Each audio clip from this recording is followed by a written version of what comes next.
It's not so much like a pageant where you prance around in Speedos and hope for the best.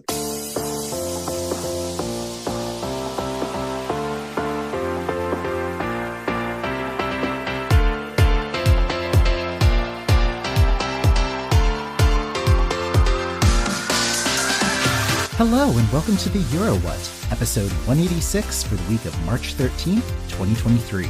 We are a pair of Americans trying to make sense of the Eurovision Song Contest. I'm Mike McComb, and I'm joined today by Ben Smith. Hey, Ben. Hey, Mike. In this episode, we'll be talking about getting ready for Liverpool with our special guest, the current Mr. Gay England, David Allwood. How's it going, Ben? It's good. We are officially out of selection season. We've done it. Unfurl the banner, everybody. What's that? We still have a few more entries that haven't come out yet? That's standard. We'll get to them eventually. Yeah, it was kind of a busy week, like not just because of the flurry of end of selection season. Oh, we've got to get our papers in before the deadline. So many videos dropping on YouTube as we speak. There was also the whole ticket situation. The whole thing unfolded pretty much in between our last episode and this one. How was the ticket buying experience? I had a strategy session on Monday night with the people I was buying tickets with, and that proved to be a good thing. It was Ticketmaster, and I know how Ticketmaster works, and I'm like, well, there are going to be 9 separate lines, and we need to get in 3 of them. What 3 lines are we getting in? I'm just thinking back to the times when you used to have to camp out in front of the box office the night before to get tickets. This week, I went to see a play, and it was a special thing through Harvard where if you ordered through this area, you got them free, but you had to pick them up the day of. So, like, I popped over at lunchtime. I had the exact same thought. What was getting Eurovision tickets like before we had Ticketmaster or online ticketing? There may be a reason why it was everybody dressed in their finery as if they were going to the opera. It's probably more in the, like, that sort of part of society where it's like, oh, I'm not allowed. So yeah, and just like I have time to pop over during my lunch break and hang out in a line for 20 minutes when it's a couple subway stops away. I do not have time to pop over to Liverpool. Tickets went fast. The final sold out in about a half hour, which that seems typical.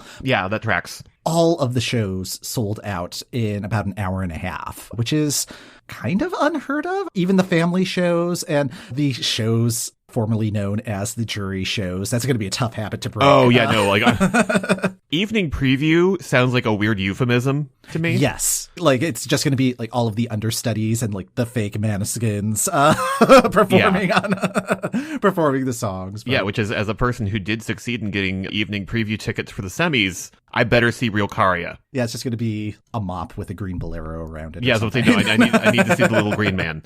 You were able to get tickets? We had our one person in line for the grand final, and that was sort of the moonshot. We were not expecting to get anywhere near the front of that line. That proved to be unsuccessful, but we did succeed in getting semifinal tickets. So, hooray! Yay! Those will be good shows. I, unfortunately, will not be able to make the trip to Eurovision this year, so I will be living vicariously through you. Get hype.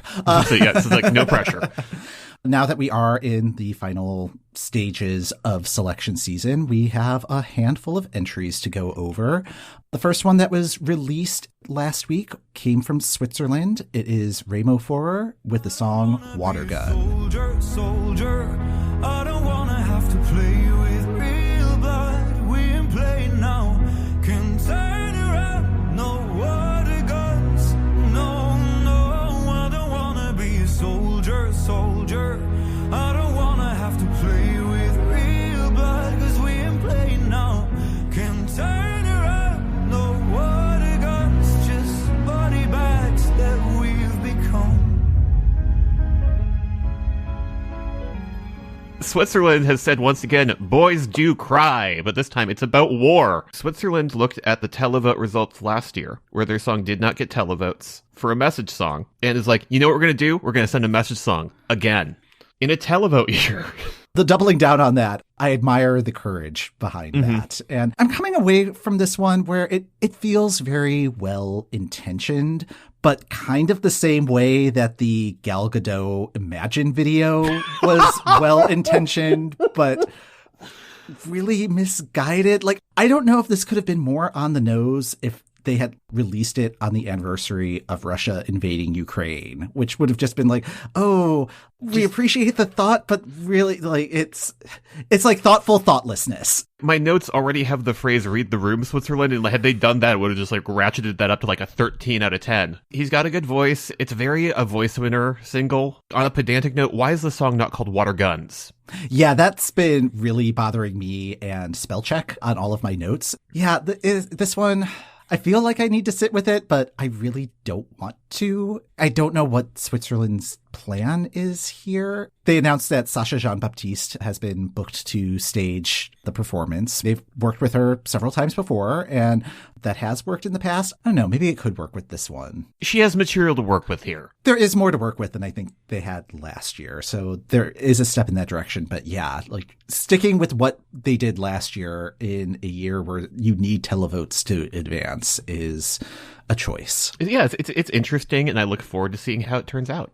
Happy International Women's Day on Wednesday, Mike, because we got two songs. Austria, we knew about this one, and we had heard the snippet, and we've been asking ourselves for many weeks, what the heck does Edgar Allan Poe have to do with any of this? Then Who the Hell is Edgar showed up. You're about to be a star.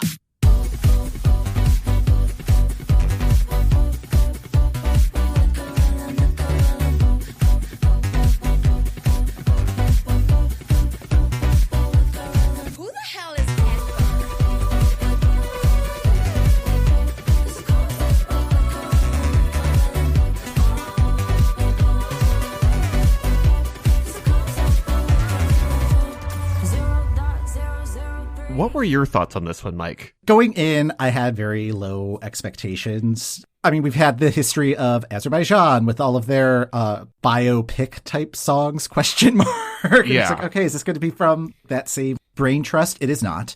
This is far exceeding those expectations. And I really love the ideas that are being presented in this song. I think there's a high degree of difficulty in how this is going to go over live. Yes, I have written down that this is a very high concept bop on my notes. It's hooky as heck. I also am very intrigued by the message they are sneaking into this song, the vegetables they are feeding us, because they have covered them with enough cheese sauce. With every listen, I'm finding something new to be like, oh, that's a fun touch. The vocal precision that is going to be required when this is performed live and what they're going to do with the staging is going to be... That is the question I am left with this song, is not who the hell is Edgar, but how the hell are they staging this? I think the music video helps support the song and communicates even more ideas that the song isn't able to, because like you need those visual cues.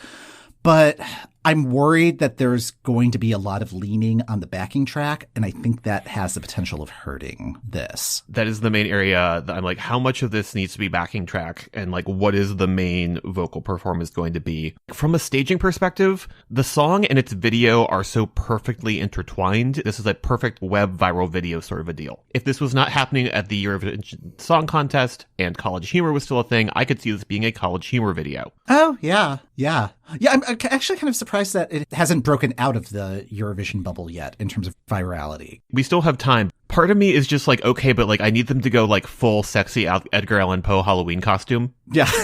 Alternately, if I do not see multiple Edgar Allan Poes on the floor of the Marks and Spencer Arena, I will be mad. So you have your outfit sorted is what I'm hearing, yes? I'm working on it. I'm doing my best.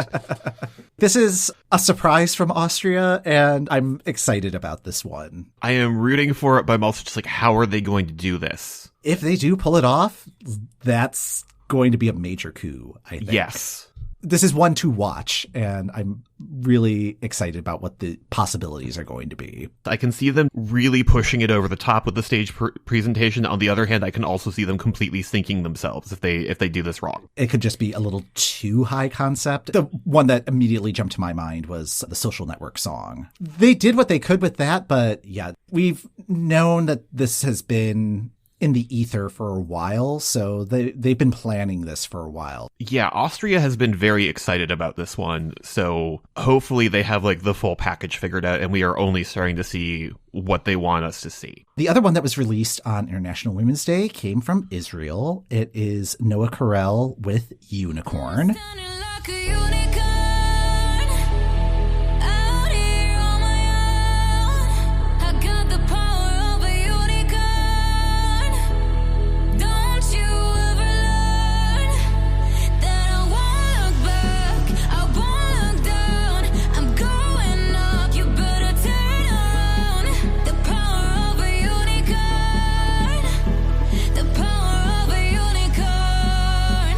Noa Kirel was the first act to be announced for Eurovision this year. This is pretty much bookending the entirety of selection season. What did you think of Unicorn? There's a lot of hooks happening.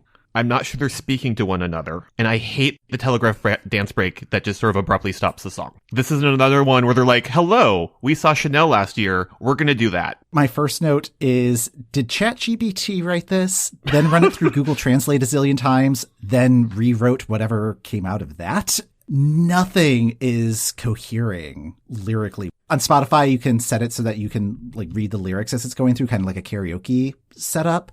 That was a baffling experience. Yeah, I explicitly turn that off in Spotify just because I listen to a lot of pop music and you shouldn't do that. I don't really know what the story of this song is, and I have a feeling that's putting too much work into listening to the songs.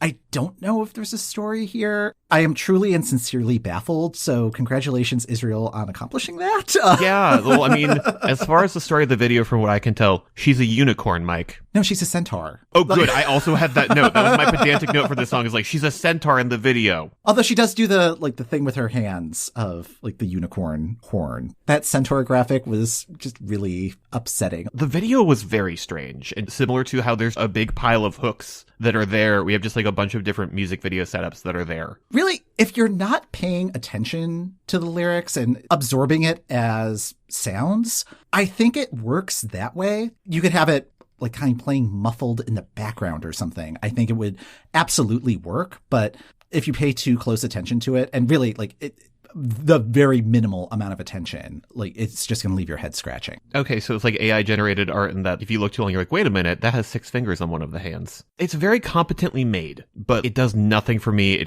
I tend to use the term Spotify playlist filler derisively. Mm-hmm. It's not meant to be paid attention to super tightly. I really hope they don't try to do the centaur thing as part of their staging, because it just kind of goes into the body horror part of my brain. So. Please don't put that on a big screen at the arena. I don't want to see it.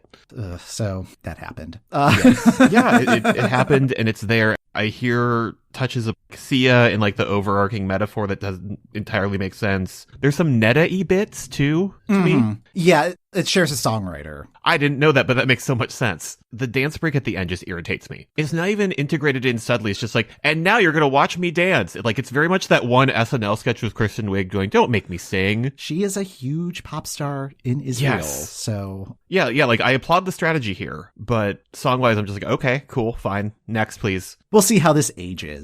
Yes. Maybe it just takes some time. The order that we got things debuting this week made for some nice mirroring, because I feel there's a lot of similarities between particularly the video for Israel and what the UK announced the next day. May Muller is representing the UK this year with I Wrote a Song.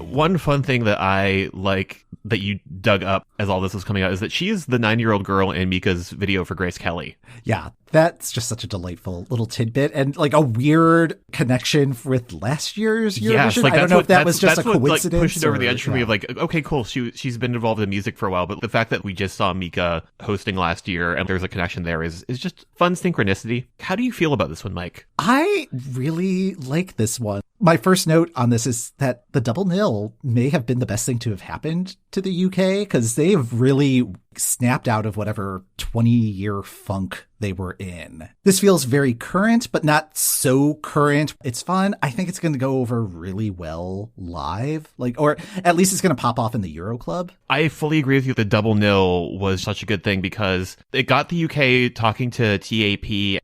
Similar to last year for me, this feels like a normal song that they've sort of plucked out of, hey, this is coming out soon, and going, this is also going to Eurovision. I appreciate that this is a different direction from Spaceman, because I feel like they could have had a lot of pressure to, well, that worked really well last year, let's do the same thing again. But this feels very in line with the sort of thing that comes out of the UK that I like. There's like a lot of Dua Lipa in this. There's a lot of Little Mix in this, which she toured with Little Mix, so that doesn't surprise me. Oh, okay. Yeah, apparently she has a little bit of a footprint in the US. I was not familiar with her prior to the announcement. I was trying to dig up any videos of her singing live and found that she performed on Late Night with Jimmy Fallon. Around last November, she is the featured vocalist on some sort of Electro Producers single that is just a genre of music that I don't really engage with a ton. So the one note I have is that I super dislike the rap at the bridge. It is just a little too much of like Drag Race contestant verse.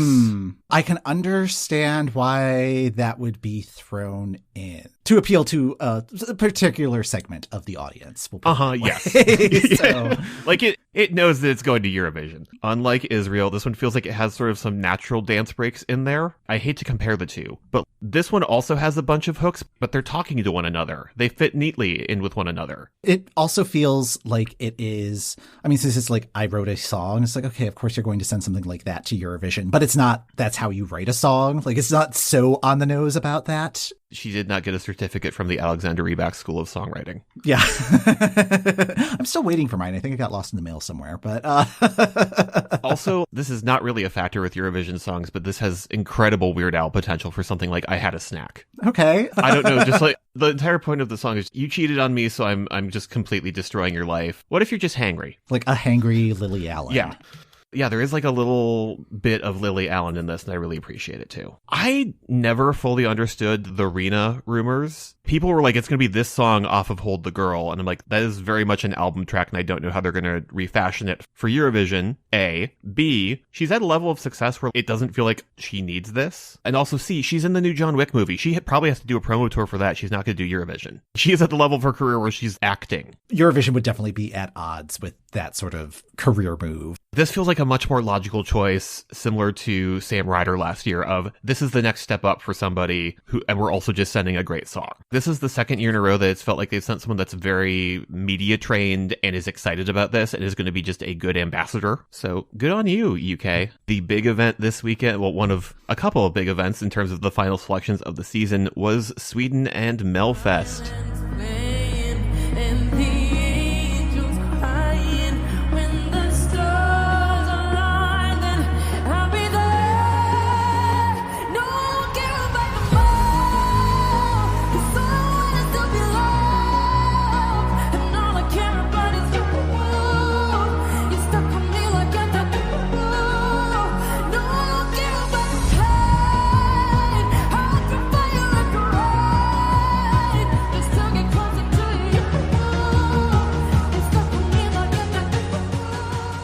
In a result that certainly wasn't shocking to me, Tattoo has won, and it won the jury, although not with the clean sweep. Theoz got the first 12 points of the evening. Also, it was very nice to see Dale from Aussie Vision as the Aussie spokesperson. Hi, Dale. Hi, Dale. Congrats. But it also won the televote. Loreen got 85 points, and oh boy, Paul Ray got 1 point, and I screeched in my apartment. That was so wild because he did surprisingly well. Well, I thought surprisingly well with the jury. And then to see the 1 point come in and be like, oh, what happened that there was that level of disconnect? And that was the true shock of the evening, I think. In terms of Melfest's recent history, the total points received by Loreen, 177, is the third highest in the current format. John Lundvik and Benjamin Ingrosso both got 181 points. How are we feeling about this one? Okay. That's how I'm feeling. Just deep sigh. Okay. Yes. Cause like from where I'm sitting, when we were talking about the ESC 250, this was not what I meant when I said that I was glad that Loreen was out of the 250 top spot and that we could all vote for new things, was not send Loreen with a new song so we can vote for that instead. I have a lot of okay. So the conclusion that I had yesterday after thinking about it for quite a while, I think this was a good choice for Eurovision. I think it is a terrible choice for Melfest. And I don't mean the Melfest 2023 contest. I mean Melfest as a product. I would not be surprised if a number of the competitors in this season who have been return competitors, if they just say they don't want to do this anymore, and that there's kind of an exodus of this talent, because it really feels like this year in particular, the thumb was so on the scale, it was just holding it down onto the table. The first 3 entries were putting the Met in Melody Festivalen for me. Like, really, I think it was most telling when the points were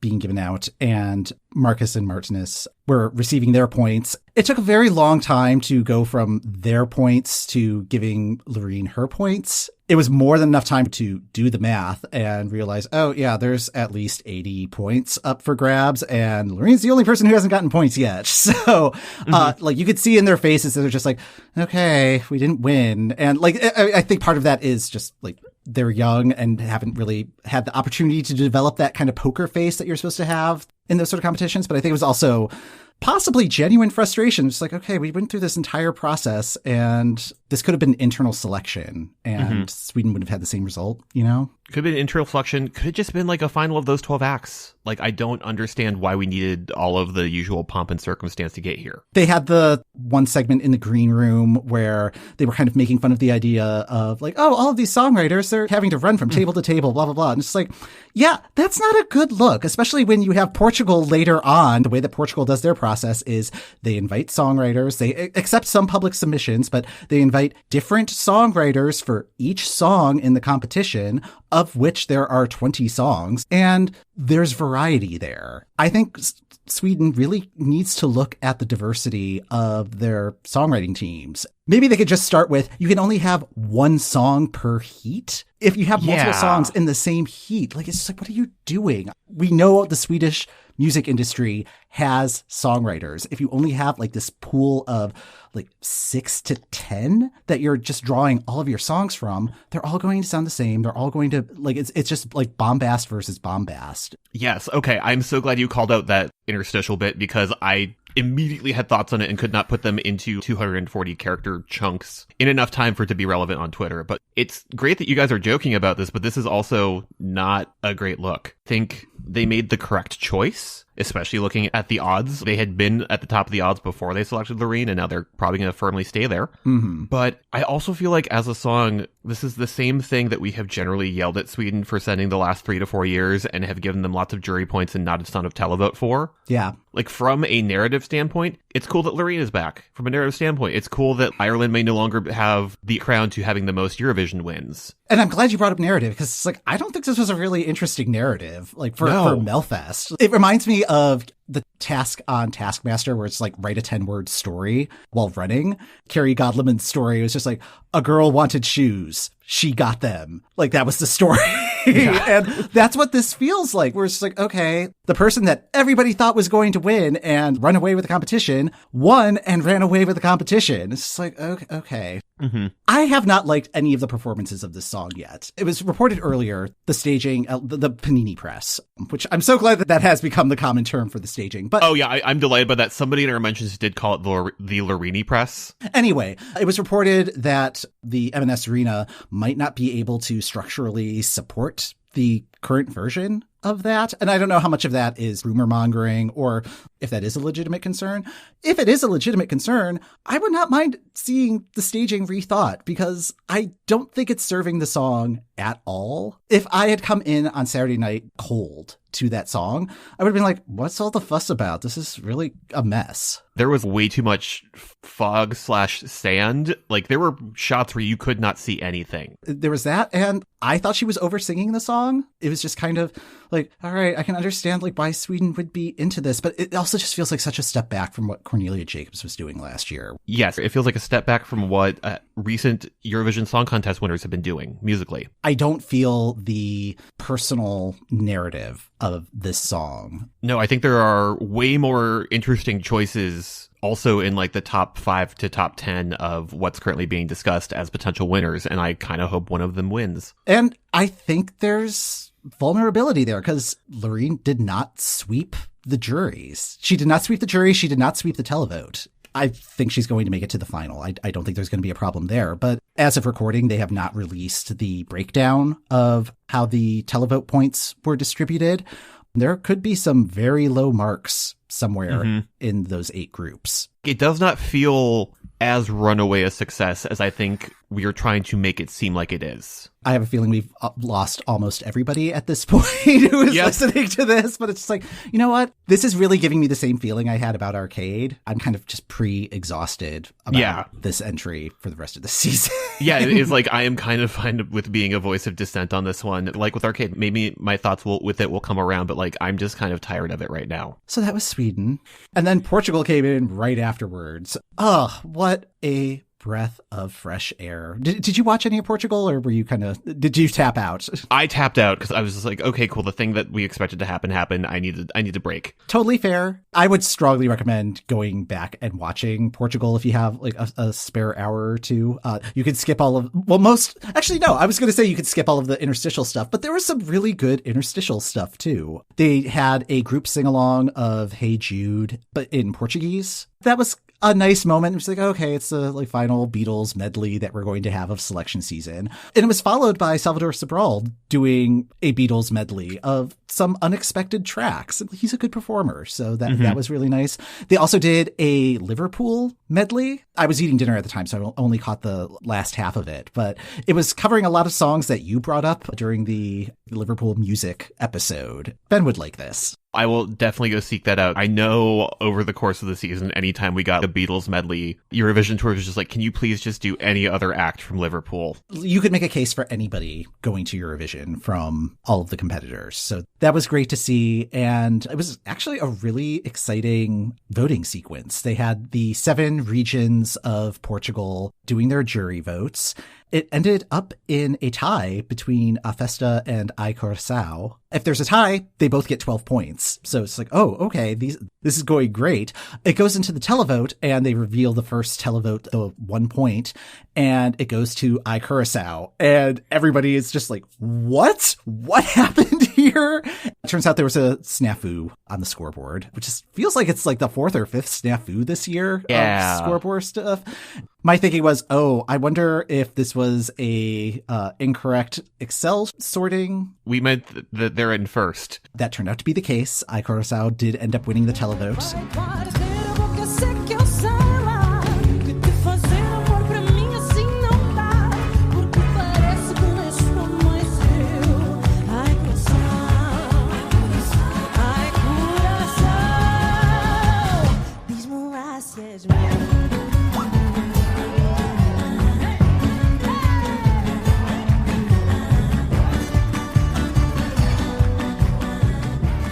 What do you think of this song? This one is an interesting parallel to Sweden because I feel like Loreen's song feels like kind of a little bit of a throwback to an earlier era of Eurovision, not that far away. And this one feels like a little bit of a throwback to what was happening in like 2008, 2009, but I'm not mad about it at all. Feels a little bit more like it's leaning on sort of the folk music side of things at Eurovision than the pop side of things. That can kind of be Portugal's beat. Like, I feel like every couple of years they send something that's more in that vein. Yeah, like they're definitely drawing on Portuguese music traditions. I think what I'm most excited about with this entry is how it's going to be a palate cleanser for the first half of the first semifinal, because you've got all of those bands. You also have Norway in there. It's just going to be a very loud first half. I think this one is going to kind of cut through that in a really fun and delightful way. I think this is going to be an interesting choice. I really enjoy the staging. I think the dancing is great. It feels palate cleansery, but when we talk about the banquet that was semifinal 1, are we going to be focusing on like the big meaty dishes and not talk about that beautiful sorbet that we had between 2 and 3? That is totally fair. Once we get the running order, then we'll have a much better sense of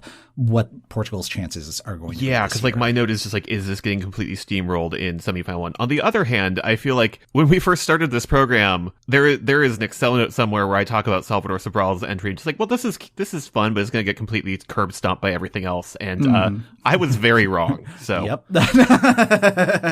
It is perhaps the wrongest I've been on this show, and I've been very wrong. I think that was just in writing when we were still blogging about it. But I think when we were talking about 2018's Portugal entry and comparing it to 2017, then it's like, yeah, that's where we outed you. So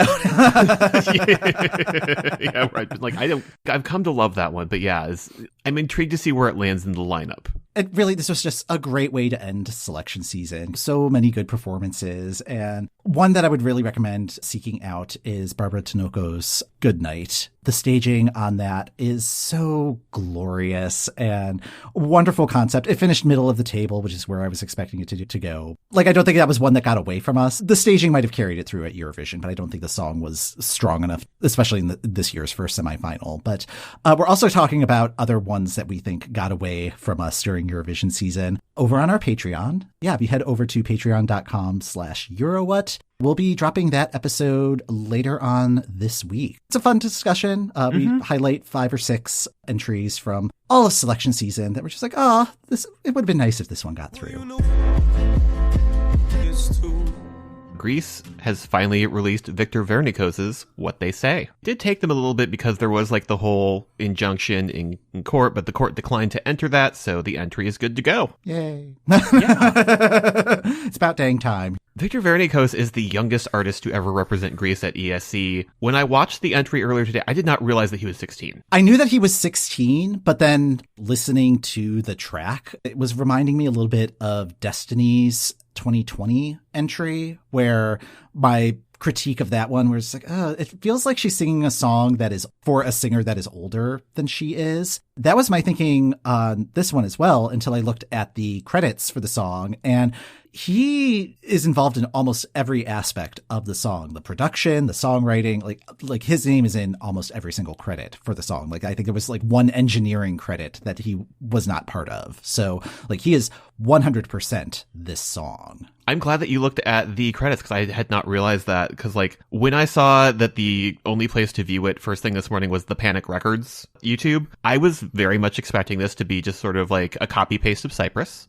And I was very pleasantly surprised at what we got. Given how drawn out Greece's very transparent process had been, I was fully expecting to just, again, be kind of tired of this. But this surprised me in a good way. One of my notes, just to really bring it full circle to this episode, this is how you do a sad boy, Switzerland. Yeah. That is fair. On my first listen, I was really kind of about it, but like I had to listen to it a few times before recording, one for prep for the episode, but then also to do the audio polls. And I did the thing that you suggested of listening to the track without watching the video, and then like actually watching the video. I think this is one that will grow on me as the season goes on. Like, it really feels like it's kind of tapping into the same, whatever it was that Snap was doing last year, where it could finish in 20th place, but end up being a massive worldwide hit. Mm-hmm. I'm not sure if I felt this way about Snap last year, but it also hit me as having a lot of staging potential. Yeah. Like, I do not suggest that they also build a full room set that they have to like very carefully time the camera angles on, but it feels like they could have some very dramatic moments, some big like wide sweeping camera shots with this if they wanted to. This one I'm keeping an eye on. I'm not getting winter vibes from it, but they did great last year. So I've generally liked the choices they've made, but yeah, like they haven't necessarily resonated with the full audience that comes to Eurovision. But yeah, this feels like a strong showing for them. And I mean, it's so different from so much of the field that it's just like, it's at least it's going to stand out. And I think stand out in a good way. Yes. Azerbaijan announced who their artists are going to be. It's going to be TurelTuranX. They are twins, or as we have in our notes, all caps, twins. It's like, it's been a while. We have not had a set of twins at Eurovision for a couple years now. Yeah. Was 2014 the last one? The Tomaszewski sisters? Or I feel because Twins with Two Eyes was before that, and like Jedward hasn't been since like 2010, 2011. Yeah, so wow, it's almost 10 years. The press release for this was sparse, I'll say. The only information they provided was they became one of the 5 shortlisted candidates, and since the day their candidate postcard was shared in social media and on YouTube, their popularity skyrocketed. End of press release. Like, they didn't even include the name of the song. We did find out later that the name of the song is Tell Me More. Tell me more about me. You are. Tell me you love me, baby, more than I try. And I just wanna know, how do you feel about us right now? So, what do you think of Azerbaijan's song? Okay, so I listened to it 4 times since it came out, and you know how seltzer vaguely has the flavor of what it's supposed to taste like on the can? Mm-hmm. Like, this sort of vaguely tastes like 90s music, but it's all the parts of 90s music that I dislike. I totally get that. I was trying to carbon date it, and I think I landed on July 1998. Yeah, like, the teen pop wave has not fully crested on US shores. It feels very Beatles influenced, so possibly a little bit of Oasis in there as well, if we're sticking with the 90s metaphor. It's different from Azerbaijan. I don't recall them having a track of this style and earnestness. It was surprising in that way. And I do like that they have designated one of the twins as the Hat Twin so that we can tell them apart. Yeah, I mean, because like they're not that identical. I feel like we will be able to tell them apart without accessories. But yes, I don't know. Like, they were both wearing a trench coat and kind of a weird outfit in the video. I'm like, is this the same person? True. Yeah, they're not in the same shot until like halfway through the video. Was this like a Mary Kate and Ashley Olsen thing where they just like swap them out whenever? Well, and then I just got weirdly irritated because I was trying to do the thing that we've talked about where I was going to listen to the song without watching the video and was sitting there going, okay, did I hit the play button? The second that it starts with like the fake answering machine opening. Have you heard Bo Burnham's Inside special? And it's like little follow-up dump of all the songs that didn't make it, because there's an exquisite takedown of like the fake answering machine opening on one of his songs.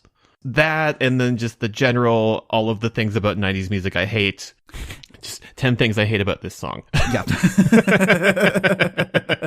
Yeah, I don't think I'm coming away from it as negatively. Yeah, but like, it's not even like a hard negative from me. It's just kind of there. I think one of the things that I do appreciate about it is Azerbaijan had that stretch where it felt like they had a song, they had a singer, they were completely different styles and genre, but hey, let's throw them together and Let's see just if they smash gel. the dolls together to make them kiss. Yes, I like that this one is kind of organically like associated with these singers. So I think that's going to help sell the performance a little bit. But granted, we've had less than 12 hours to sit with this one. So like first impression, we'll give it a couple of weeks. And yeah. It's pleasant. It's different. I really need time to sit with this one because like I have really only had exposure to it for like literally an hour. And it's a Monday. It's right after daylight saving time. It's yeah, like this was not the song that needed to come after daylight savings time in a very long Oscars. We're tired. We're hangry. It's the end of Eurovision season. Like everything is working against this song at this moment in time. Yeah, I needed like a pick me up. But luckily, we have 2 more songs coming out yet this week to hopefully give us that little last end of Eurovision season boost. Armenia's Brunette will be releasing Future Lover on Wednesday. And Georgia has announced that they are releasing their song Echo on Thursday. We will catch up with Armenia and Georgia when we get to the second semifinal in our review series, which, hey, that kicks off next week. Yay! Before we close out selection season and head into our review series, we did have the opportunity to chat with David Allwood, who is currently Mr. Gay England and a huge Eurovision fan. David is a dance teacher and choreographer who runs Homo Parody, which is a queer collective that recreates iconic music videos and performs at live events all over the UK. We don't often have a chance to check in with how preparations are going with the host country, and this was a lovely opportunity to get a vibe check. Our conversation begins with David sharing his earliest memories of Eurovision. So I was introduced to Eurovision from my mum, primarily. She absolutely loved it. And it was really sweet. We used to sit with little scorecards. I think my dad kind of like endured it more than enjoyed it.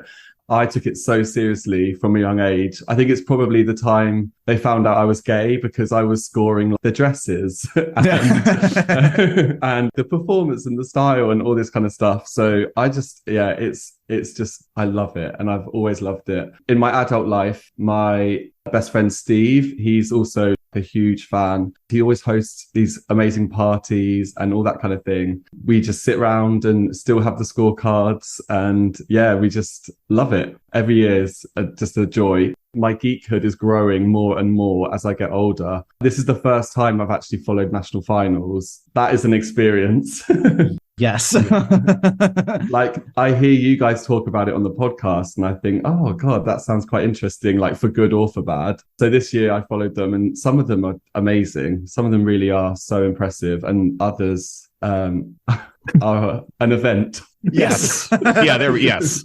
An acquired taste. Yeah. That might be a way to say it. So which of the national finals did you really enjoy? So I'm loving Melodifestivalen. Really enjoying that. I thought Finland was amazing. I like the quality of the songs. I'm trying to think because I've had about 4 screens going at the same time. So at some points I'm watching performances and not even knowing what country I'm following we have occasionally done the Panopticon and it's a lot. It can be fun though if you have the audio of one and the video of another, and it can sometimes sync up in really delightful ways. So. Absolutely, so true. Iceland was fun. I just felt like there was a real positive. They just seemed so nice.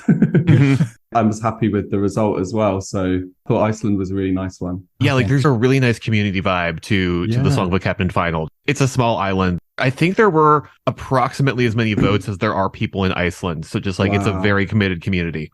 Yeah, they all watch it apparently. Like it's like 90+%. Yeah, it's like 99% of Icelanders watch Eurovision. It's crazy. Wow, that's amazing. Have you been to actual Eurovision? I have, yes. Last year, we've been a member of the OGAE UK for a while, but last year we were lucky enough to go to Turin. It was like I'd won a competition. Like the whole week was just wild. We just had such a good time. I've always wanted to go to Italy as a tourist, and that was the first time. So all of that amongst Eurovision was just spectacular. The village was fun, but we had a live show package. So we were there on the sort of the off nights, as it were. And I was kind of hoping to see loads of like stars from Eurovision, but it was quite a lot of like local Italian music, which I think the Italians were loving, which is obviously great. But there wasn't anything that really stuck out there. But as a whole event, I mean, being in that arena for the live shows, it was incredible. I've watched the TV, like the televised version since. It's totally different in the arena. There's things that people go crazy for, like Ranella, for example. But then you watch it on TV and you go, I get it, you know? Yeah, it's really different. Yeah, especially like when it comes to sound. Like there have been times where every performance is like, oh, this sounds great. I can't wait to see it on TV. It's like, oh, this did not sound as good as I remember. No, absolutely. Yeah. The highlight in the arena was Spain. It really was. Yeah.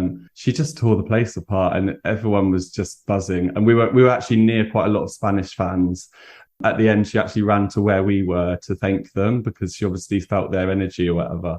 Because that's the thing. The Big Five get that first kind of reaction when they're doing it because of not doing the semis. Same with Sam Ryder. I mean, to be sat as a UK fan in a Eurovision and be proud is a very new thing for me. Like there's some that I did love back in the day.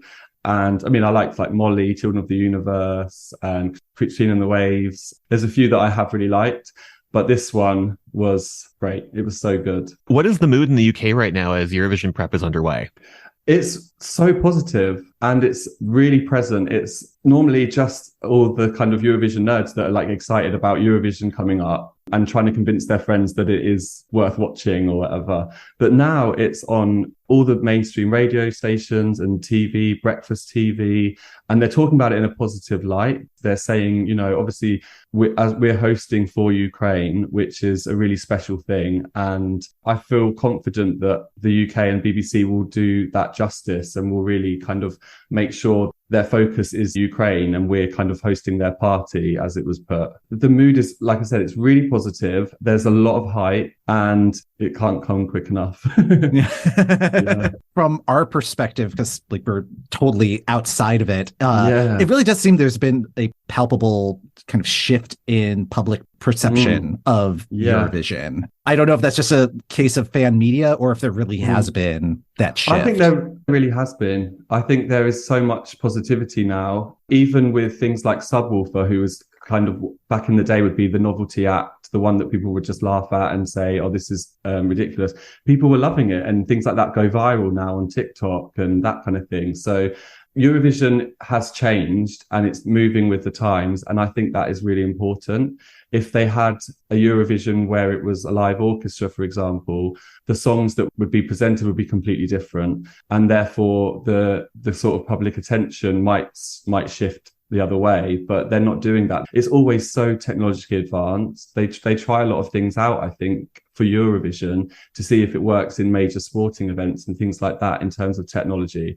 If that keeps happening, then Eurovision always has a place, I think. Your title, is it Mr. Gay England, Mr. Gay Britain, which I know there's a different name for everything, so I want to make sure it's the right title. No, to be honest, it's even more confusing. Basically, it used to be split into England, Wales, Scotland and all that. But the delegations from those places have said that because the final in the England one is quite big and the team behind it is quite established, they've kind of merged it all together. But they did that after I won Mr. Gay England. So my management say technically I am Mr. Gay Great Britain, but the title I won is Mr. Gay England. And I'm fine with either, to be honest. My title, it involves me being a spokesperson and a voice for our community. It's not so much like a pageant where you prance around in Speedos and hope for the best kind of thing. I was tested. You have an exam to see how much you know about LGBT rights and legislation. And you also,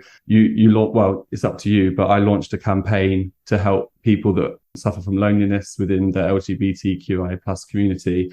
And so it's a way of me hopefully doing some good in my community and being someone that people can, I don't know about look up to because that feels weird, but yeah, that can represent them. Oh, that's amazing. Will your role be interacting with Eurovision or any of the support activities that are going to be happening in Liverpool? I don't know why Graham Norton and Rylan are getting all the attention. Like, it's time for me. No, I'm joking. Do you get to hang out with them? That sounds like that would be great. I have hung out with Rylan and he's so nice, but I run a queer dance company in London and we have so much planned in the lead up to Eurovision. We're called Homo Parody and we create we parody things. So Eurovision is so perfect for us. The more I see, the more I'm like, right, I need to get between, like you were talking about a garbage compressor or like a sandwich maker and be Loreen. It's happening. So we'll definitely be doing things like that. And then in the lead up to Liverpool, there's always interviews and presenting and things like that I'm getting into. So yeah, watch this space. Hopefully I'll be involved in some way. But to be honest, I'm so happy going up there as a fan because it takes up all your time. Like no one speak to me about anything other than Eurovision, like at the start of May, because I'm sure you guys agree. It just takes over everything, every thought. Yes, especially when you are in the host city. It's just like, okay, I might be able to fit a walking tour in, but that's definitely going to be a last minute consideration. Yeah. Or you do that from the Euro Club to the arena. Yes. That would be the walking tour. Are you guys going to be there? Mike will not be there this year. I am heading out and we are teaming up with one of the other podcasts in terms of lodgings. But any recommendations for visitors to Liverpool? So Liverpool is a really cool city and it's a city that you can totally do by walking. Like that's what's so great about it. The north of England in general is just so friendly and so welcoming. I really do think that visitors are going to get a unique and an amazing experience. The Cavern Club, which is quite an iconic venue because of the Beatles playing there. I kind of thought it was going to be a bit more of a tourist trap kind of thing, but you end up having a really great time there because they have a lot of live music. Everyone writes on the walls that go there. So you see a lot of celebrities do that. It's kind of a generic recommendation, if I'm honest, but it is actually something that lives up to the expectation. So yeah, it's definitely something I think people should check out if they go to Liverpool. And there's a good gay scene as well. I don't know if any of the listeners are interested. There's a really good gay scene in Liverpool. I was going to ask about that because when they were still deciding between Glasgow and Liverpool, we were both looking into like what each of those cities had to offer. And I know that Liverpool has really strong LGBT history. Absolutely. But on the tourist side of things, it seemed more gay tolerant than like gay positive, and I don't know if that was just like where I happened to be researching. And I know what you mean and why you might think that. And I think what's happened now is the ones that are still there are the really good ones. So it looks like there's not a lot, but the ones that you go to are actually worth going to. So yeah, I would say obviously Manchester being so nearby with Canal Street, which is for me the best queer scene in the UK. Liverpool does hold its own, and it's got some really, really great venues to check out. So yeah, I think you'd be surprised, and it's definitely gay friendly. That's for sure. It's not something that you'd feel like you'd need to worry about, that kind of thing. Oh, that's great to hear. So in terms of the Beatles stuff, on a lot of the national finals, there's been like so many montages and unfortunate wigs and that sort of thing. Has that been part of the UK presentation in the lead up to Eurovision, or do they at least recognize that more than the Beatles have happened in Liverpool?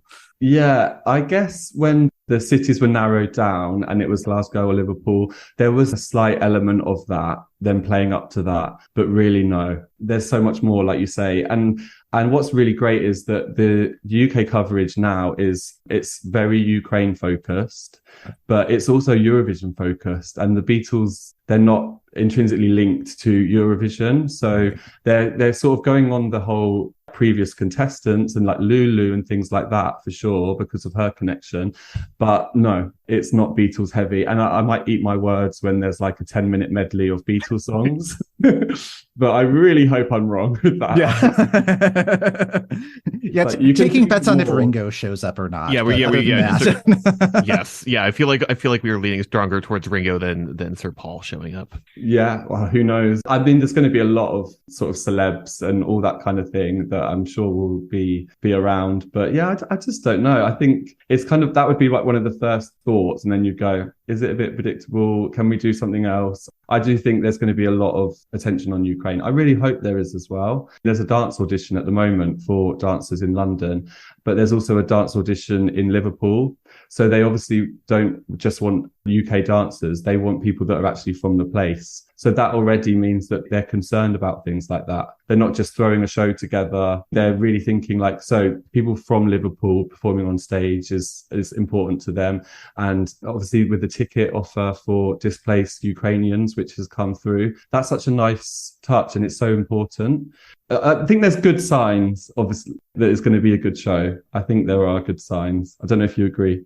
Yeah, I'm very optimistic about it. My first Eurovision was in Ukraine in 2017. So I'm really hopeful that there is that Ukrainian influence in there because they also know how to throw a party. So Absolutely. Yeah. And they know how to do Eurovision as well. Yes. Like, the one thing that I do think is funny about this year is I remember like on your podcast and other podcasts, like a year ago, a lot of them were talking about how like people are copying Måneskin and trying to emulate their sound and all that kind of thing. You know, like it's like that year wins. So everyone tries to do it again the following year.